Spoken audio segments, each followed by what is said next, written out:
The Household Cavalry on parade in Hyde Park, London. Their duties here today are purely ceremonial, as cavalry have long since been driven from the battlefield. Today's weapons have seen to that. But they are a glittering reminder of the days when cavalry was the premier arm of war, and horse soldiers the shock troops of many a victorious army. Men, of course, have fought on horses almost as long as there have been soldiers. Indeed, there have been several epochs in the history of warfare when the mounted warrior dominated all the other arms.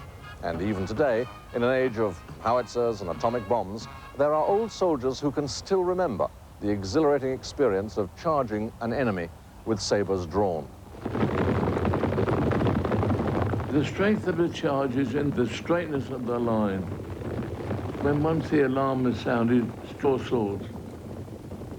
It was like riding into hell.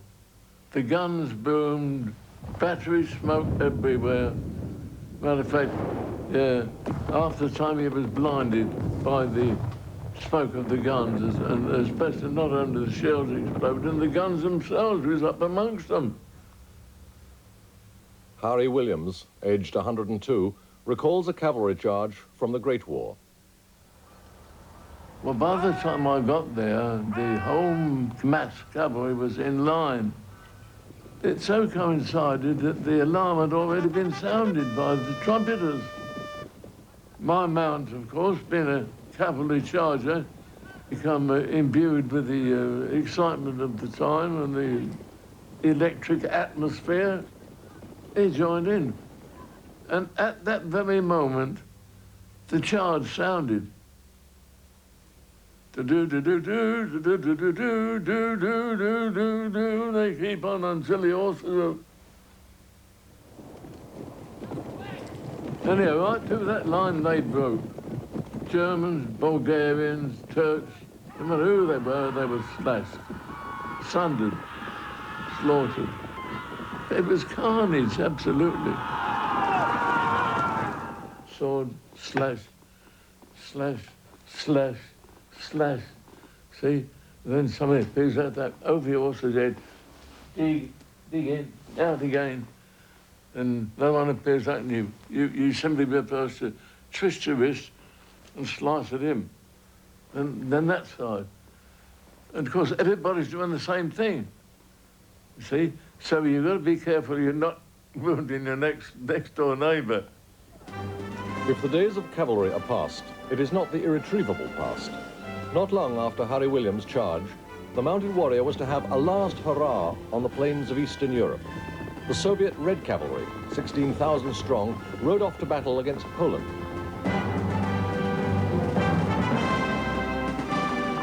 Outside Warsaw, the Polish cavalry defeated the Russian invader. The Polish riders returned homeward as national heroes. It was in the same heroic spirit that they rode out in 1939, 40 regiments strong, against the German blitzkrieg. Legend has it one regiment was actually to break its lances on the armor of German tanks. The rest was strewn like chaff in the whirlwind of Hitler's advance. The Germans themselves in World War II were surprisingly dependent on horses. Nearly 3 million horses were rounded up to carry supplies for the advancing armies. Throughout the war, most of Germany's supporting transport was horse-drawn. But the Wehrmacht also had some cavalry. Their 1st Cavalry Division took part in the German attack on France in 1940, protecting flanks and carrying out reconnaissance duties.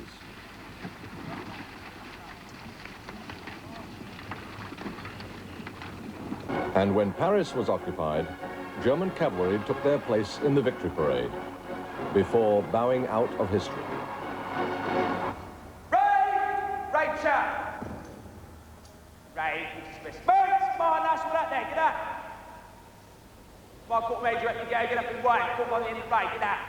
The Mounted Regiment of Britain's Household Cavalry is among the last few military units in the world to keep alive the relationship, 3,000 years old, between the warrior and his horse. Horses walking on and ride. Keep the horses walking on. All you simply do is squeeze lightly on the horse's side. Today's recruits, born into a world of machines from which the horse has almost vanished, must be taught horsemanship from scratch. Few even know how to ride. Come on, canters next week. If you ever find yourself on the ground, looking for your horse, just make a noise like a carrot, and he will come running back to you. The traditions of this riding school and its riding masters go back over 300 years to the lifeguards of Charles II. But the tradition of the war horse reaches much deeper into history, perhaps to 2000 BC. Somewhere on the great sea of grass that fills Central Asia, the ancestors of one of these nomads first caught and tamed the ancestor of one of these horses. Too puny to be ridden, the early war horses were harnessed to battle chariots. But about 900 BC, breeding produced a riding horse and the cavalry revolution. Over the next 3,000 years, the cavalry peoples from Central Asia, Scythians, Huns, Turks, Mongols, terrorized and sometimes conquered the rich lands on their borders. Greatest of all nomad conquerors was to be Genghis Khan, whose empire in the 13th century stretched from China to Russia.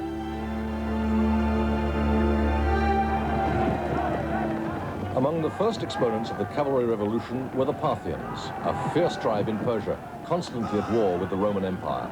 Expert riders, their weapon was the bow, and their archery deadly.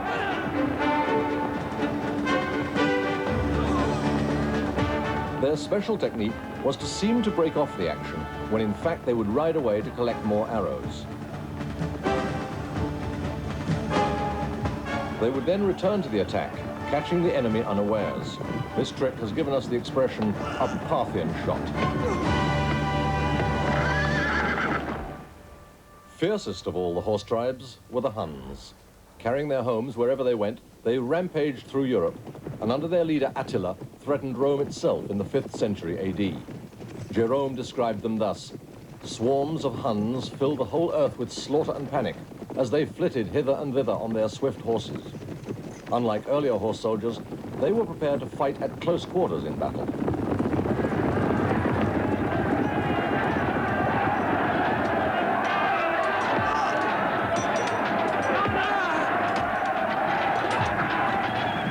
Their ferocity and the destruction they wrought struck terror into the hearts of more settled people.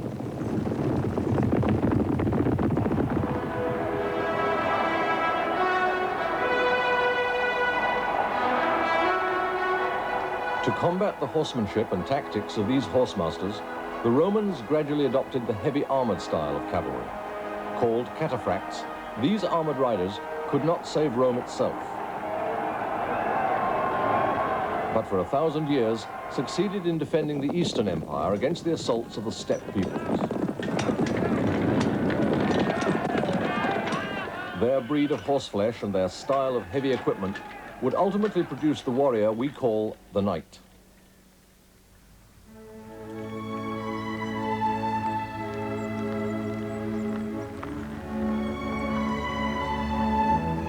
The wild steppe pony and his rider blended by instinct.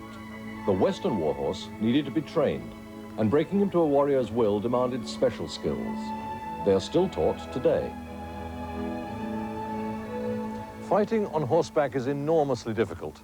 The Mongols, of course, and the other warrior nations of the East grew up with horses and lived their lives on horseback.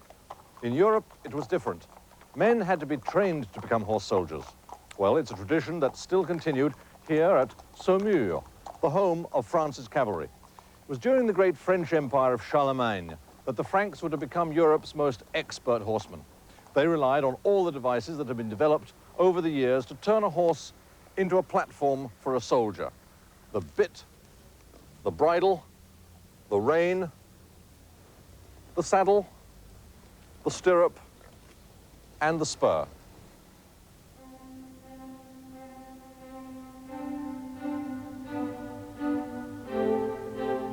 The medieval knight was the final flowering of Europe's mounted armored warrior. By the 15th century, his simple chain mail was a thing of the past. Armorers had learnt to encase a man from head to foot in glittering plate, and parts of his horse as well. His weight could approach 250 pounds, and his armor was fashioned to show a glancing surface to any blow or arrow strike.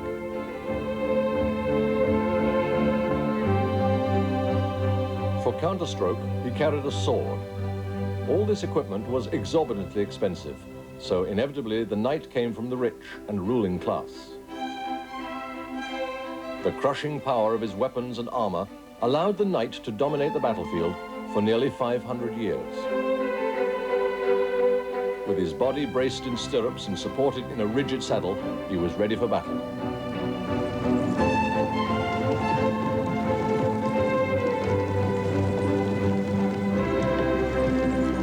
Throughout that period, not much changed in the style of battle. The Battle of Soissons in 923, of Bouvien 300 years later, and even of Agincourt 200 years after that, must have looked much the same.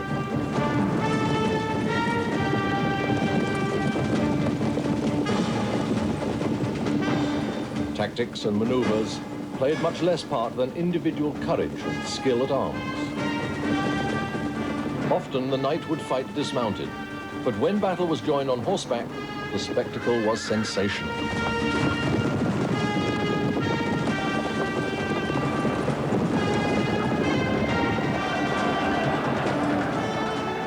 The knight Jean de Béville wrote of such a contest, "Neither in eating, drinking, nor sleeping do I feel what I feel when I hear the shout at them from both sides, and the neighing of riderless horses, or the call, 'Help, help!'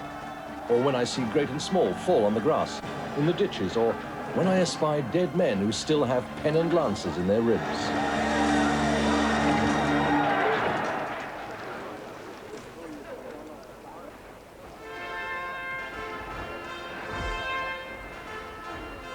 But real combat was too infrequent and usually too chaotic for the medieval knightly class to show to the full the prowess it wanted to display to the world. Its code, which we call chivalry, emphasized the values of courage, fair play, and skill at arms. The knights found that these virtues were shown to best advantage in mock combat. The joust, to which only gentlemen were admitted, was also an excellent means of keeping the rough soldier of fortune at arm's length.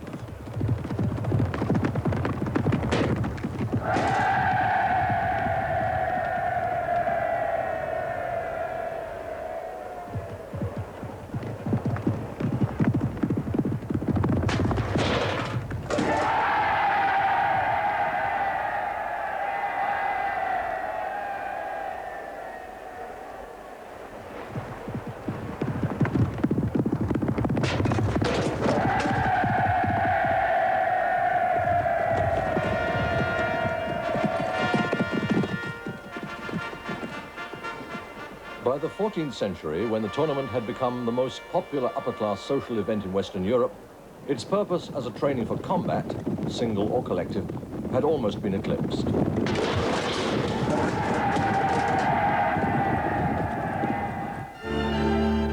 But chivalry was also imbued with a powerful religious force. The knight was not only expected to fight well, but to do good. Hence knighthood's enormous enthusiasm for the Crusades.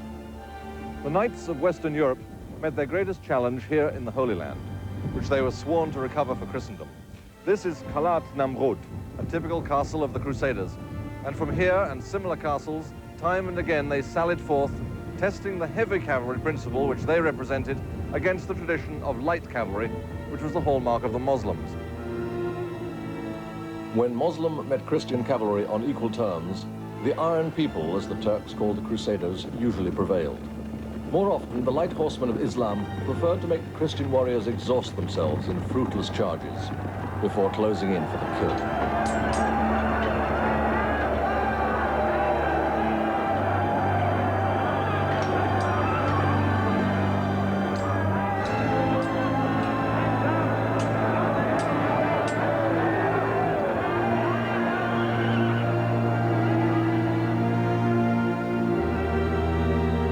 So expert did the Muslims become in cavalry tactics that in the Battle of Ain Jalut in 1260, they met and defeated the hitherto invincible horde of the Mongols on the plateau above the Sea of Galilee.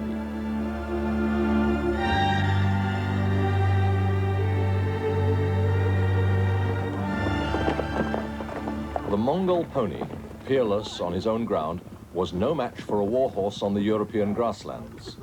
Here, the abundant grazing and winter hay made a mount that would always outrun a steppe scavenger. Fine horseflesh is still the raw material of good cavalry, and today special care is taken to choose horses for the British Army. And this is a black wheeler. What sort of age is he? How old's he meant to be? I think he's 5. Yes, I'll agree with that. Just over 51. Oh, fine, fine, yeah. I think he'll muscle up. Yeah. Yeah. Can we just see him trot, please? All right.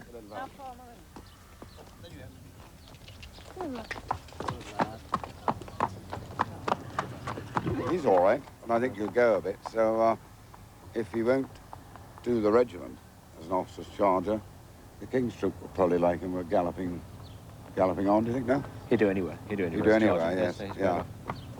There is more to a cavalry horse than strong bone and firm muscle. Like his rider, he must learn to move to the walk, march, trot and canter as ordered. His training begins, like that of a medieval war horse, on the lunging rein. But the cavalry horse has had to face something never experienced by the war horse.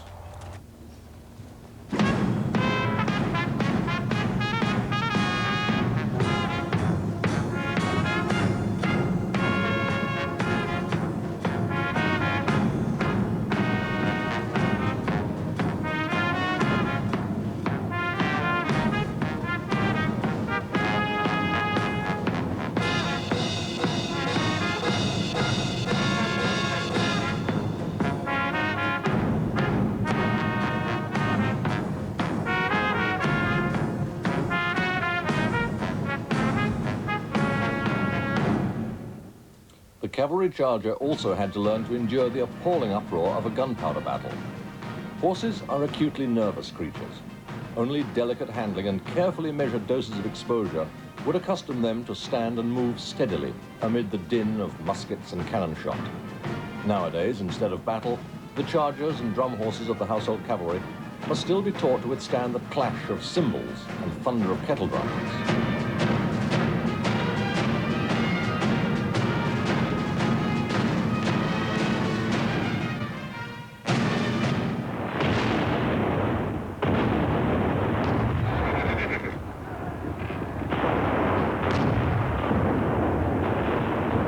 But gunpowder made not merely a noise, it also made a revolution. In the 16th century, the musket and the cannon, against which no suit of armor was proof, made the man who wore it irrelevant. So after 5 centuries of dominance, the knight abruptly disappeared, like frost from a sun-warmed battlefield.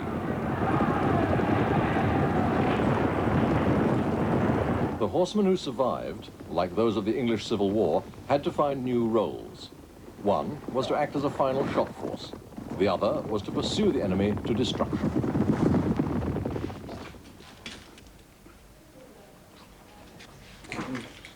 Today's 2 units of British household cavalry, the Life Guards and the Blues, descend respectively from the Royal and Parliamentary regiments of the Civil War.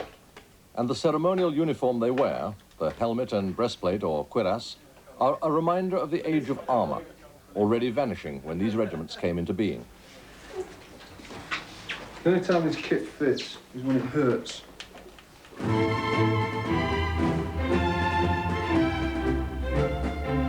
Light cavalry, the scouts and skirmishers of an army, wore no armor at all. They made up for it by the splendor of their uniforms. There were never more magnificent soldiers than the hussars and lancers of those days.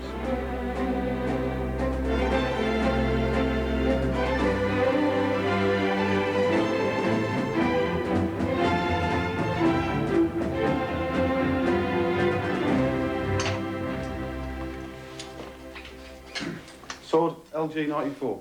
Yeah. Front crash, LG 143. Yeah. Back crash, LG 47. Yeah. Helmet, LG 257. Yeah. That is all your kit. There is £5,000 worth. You will look after it. If you lose it, you will pay for it. If you go over there now, you can sign for it.